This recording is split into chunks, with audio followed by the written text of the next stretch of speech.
Every time we make this one, it sells out. For macaron filling recipes and advice, subscribe to my channel and hit the bell to be notified when I post a new video. This is Michelle from Michelle's Macarons. This is my recipe for white chocolate Oreo cheesecake macarons. Sift the almond powder and powdered sugar twice. Then put the egg whites into a stand mixer and turn that on to low speed.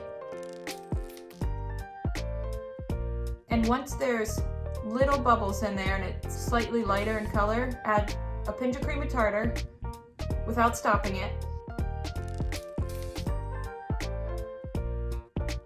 Once you can kind of see lines in the meringue and the bubbles have gotten smaller, add the granulated sugar and turn that up to high speed and whip it until stiff peaks have formed, very stiff peaks.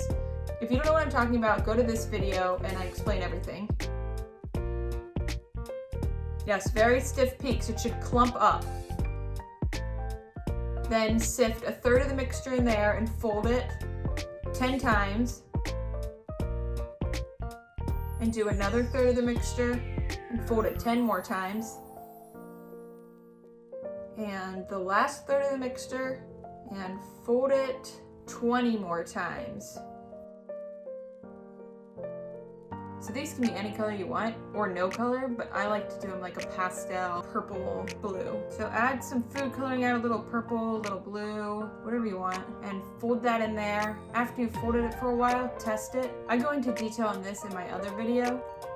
Check that. Okay, so test it, fold some more.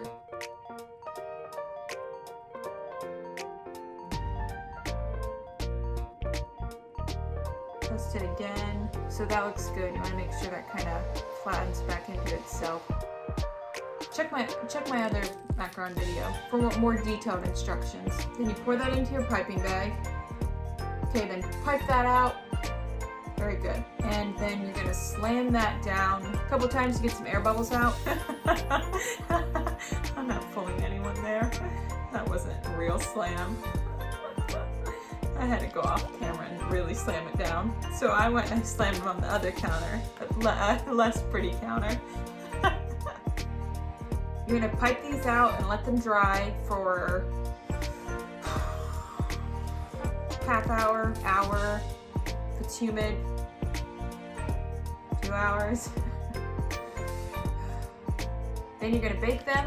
After they've dried, but go to my other video I talk about that more. Then bake them. Okay, add your butter and cream cheese and really whip that up till it's fluffy. Then you're gonna add the powdered sugar and the vanilla extract. We're using pure vanilla extract always. If you're not gonna use real ingredients, what are we even doing? Then you can turn it up to high speed and really get that going. Then you're gonna add the crushed cookies. So I use a gluten-free brand because I try to keep all the macarons here gluten-free. I'll link the brand below. But if not, if you don't care about gluten, then you can use Oreos or whatever kind of Oreo-like cookie. Comment below if you want more gluten-free macaron filling recipes. And turn it back on high, mix it up. Then put that into a piping bag.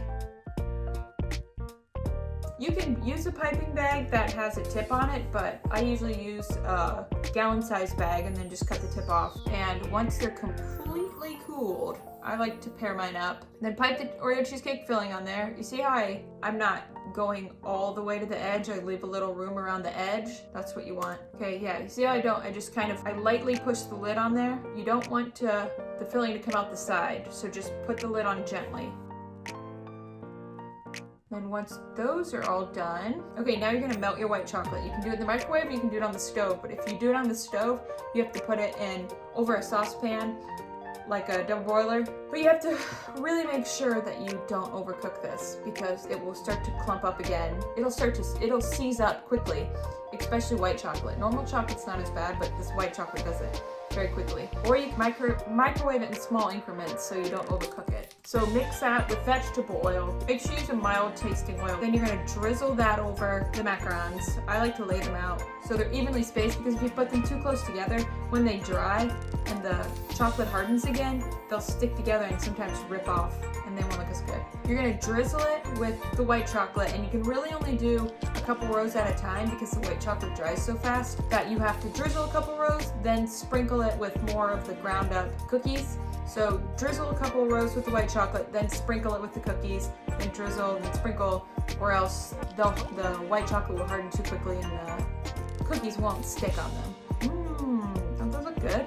Check the link in the description for the ingredients and full recipe. Don't forget to join the Michelle's Macarons Facebook group where you can connect with other macaron bakers and get answers to your macaron and baking questions. If you enjoyed this video, like, subscribe, and hit the bell to be notified when I post a new video. Check out these other videos to perfect your macaron recipe.